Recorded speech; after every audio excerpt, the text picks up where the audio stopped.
Alors, Bezrat Hashem, la Gemara ce matin, Chov Israël, Berachot 34a. Amar Rav Huna, Ta'a Beshalosh Rishonot, Choser la Roche. Dit Rav Huna, celui qui s'est trompé dans une de trois premières bénédictions de la Hamida. Dans la Hamida, il y a 19 bénédictions.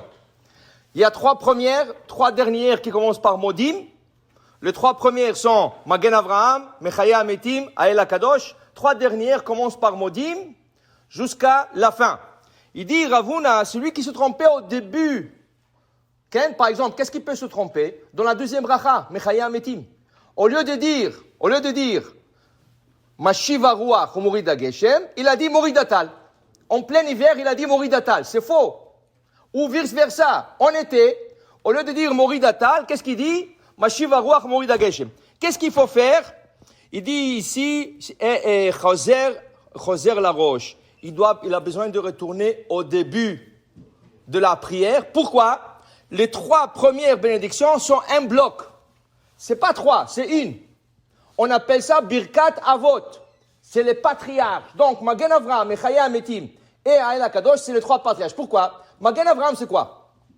Magen Avraham, quand Avraham est sorti en guerre contre les 4 rois géants, il a gagné. Qu'est-ce qu'Hachem lui dit à la fin de la guerre? Al tira Avraham, Anochi Magen Lach. Magen, ça vient du ce pasuk. Anochi Magen Lach, je suis ton bouclier. Donc, cette bracha a été instaurée parce que Dieu a protégé Avraham dans la guerre avec les 4 rois. Mechaya Metim, le Midrash nous dit qu'Yitzhak, quand son père l'a ligoté, le couteau lui a touché le cou. Et c'est écrit, Vayashov Avraham el Ne'arav. Et Avraham retourna à ses serviteurs Eliezer et Ishmaël. Qu'est-ce qui est arrivé avec Yitzhak, dit le Midrash? Il est resté sur le Mizbeach. Combien de temps? 2 ans. 2 ans il était là-bas, n'a pas bougé, qu'il était mort. Sa neshama est montée Gan Eden. Et après ça, Hachem l'a ressuscité. Pour cette ressuscitation d'Hachem à Yitzhak, c'est écrit, Baruch ata Hachem mechaye ametim. Alors il faut penser à Yitzhak pendant la deuxième beracha. Et la troisième beracha, c'est quand Yaakov va dormir à Bethel et il va voir l'échelle avec les anges monter et descendre. Qu'est-ce qu'il dit? Enze kim bet Elohim. C'est un endroit saint. C'est un endroit sacré. Ael Akadosh. La bracha a été instaurée pour Yaakov. Donc, les 3 premières bénédictions, c'est la bénédiction de Avot. Avot. Alors, il dit ici, c'est ça qu'il dit Rav Huna. Si quelqu'un se trompait dans une de trois, il a besoin de retourner. Alors, on a dit, possibilité dans la deuxième bracha. En été, il dit, Mashiva Ruach Morida Geshem. En hiver, il dit, Moridatal. Pendant les 10 jours de pénitence, entre Rosh Hashanah et Kippour, au lieu de dire, Baruch ata Hashem HaMelech HaKadosh, qu'est-ce qu'il dit? Ael HaKadosh, comme l'habitude. C'est faux. Donc, quelqu'un qui a fait comme ça, et maintenant il est déjà à la 4e, à la 5e beracha, et il réalise, où est-ce qu'il doit retourner? Au début. Quelqu'un qui a fait Morida, Mashiva Ruach Morida Geshem, en été, okay? Et il a commencé, Ata Kadosh, Veshimcha Kadosh, c'est fini. Alors où il retourne? Pas au début de la deuxième, au début de la première. Parce que les 3 premières, dit Rav Huna, sont un bloc. Ainsi dit Ravasi, ainsi dit Rav Huna, ainsi les 3 dernières. Qu'est-ce qu'il y a là-bas? Quand c'est Rosh Chodesh, nous disons là-bas, Ya'aleh ve'yavo. Quand c'est Chol HaMoed, la mi-fête, qu'est-ce que nous disons là-bas? Ya'aleh ve'yavo. Quelqu'un qui a fait la prière, mais il a oublié de dire Ya'aleh ve'yavo. Rosh Chodesh, le matin et l'après-midi, Chol HaMoed, pendant les 3 prières, il a besoin de retourner. Maintenant, s'il n'a pas terminé la Hamida encore, il retournera à Retzé, qui est le 3e bloc, les 3 derniers blocs de 3 prières. Mais s'il a fini la Hamida, où il retourne? Au début de la Hamida. Alors c'est ça qui dit Rav Huna. Viens Ravasi, Amar emtsayot en la seder. Au milieu, il n'y a pas d'ordre. Qui veut dire, quelqu'un, il s'est trompé. Il prie par cœur. Et il a commencé à Shivenu avinu toratecha vekaravenu makelotecha. Alors, après Ael HaKadosh vient Ata chonen la'adam da'at. Et lui, il a renversé l'ordre. Parce qu'il se rappelait cette bénédiction. Dit Rav Asi, emtsayot, au mieux. Combien il y a au mieux? Tu enlèves 3 au début, tu enlèves 3 à la fin, il te reste 16. Dans les 16 qui restent, il te reste 13. 13.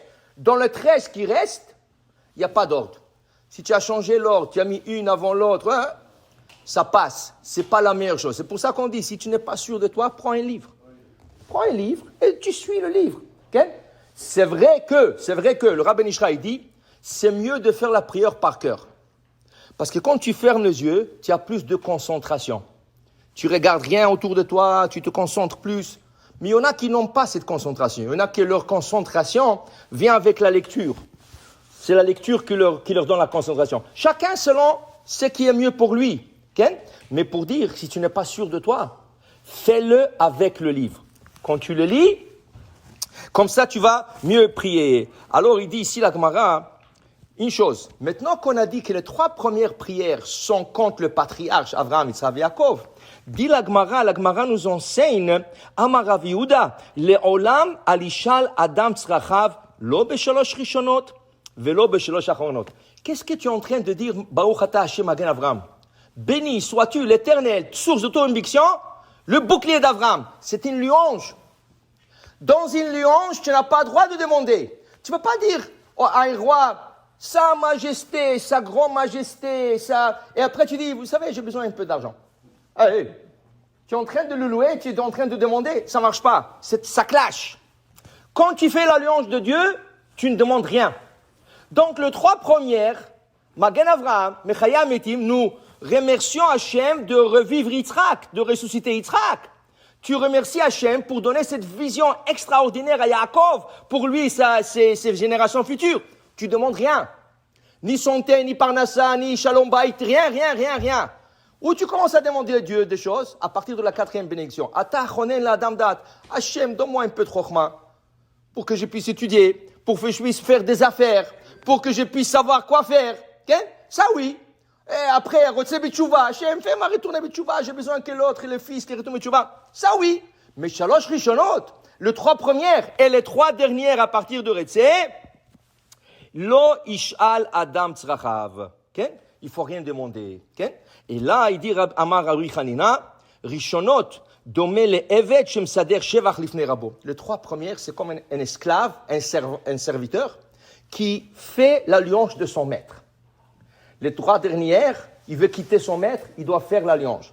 C'est pour ça que le Zohar nous apprend, le Zohar il dit, quand tu veux demander quelque chose à Dieu, pas pendant la prière, pendant la journée, tu veux demander quelque chose à Hachem, et tu veux que ta prière soit acceptée. Tu ne peux pas venir chez quelqu'un et dire, j'ai besoin. Dès que tu as commencé ça, l'autre personne, qu'est-ce qu'il veut encore celui-là?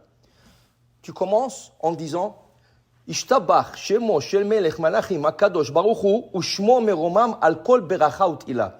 Que le nom de Dieu sacré soit loué sur toute beracha, qui monte sur toutes les bénédictions et les louanges qui existent dans le monde.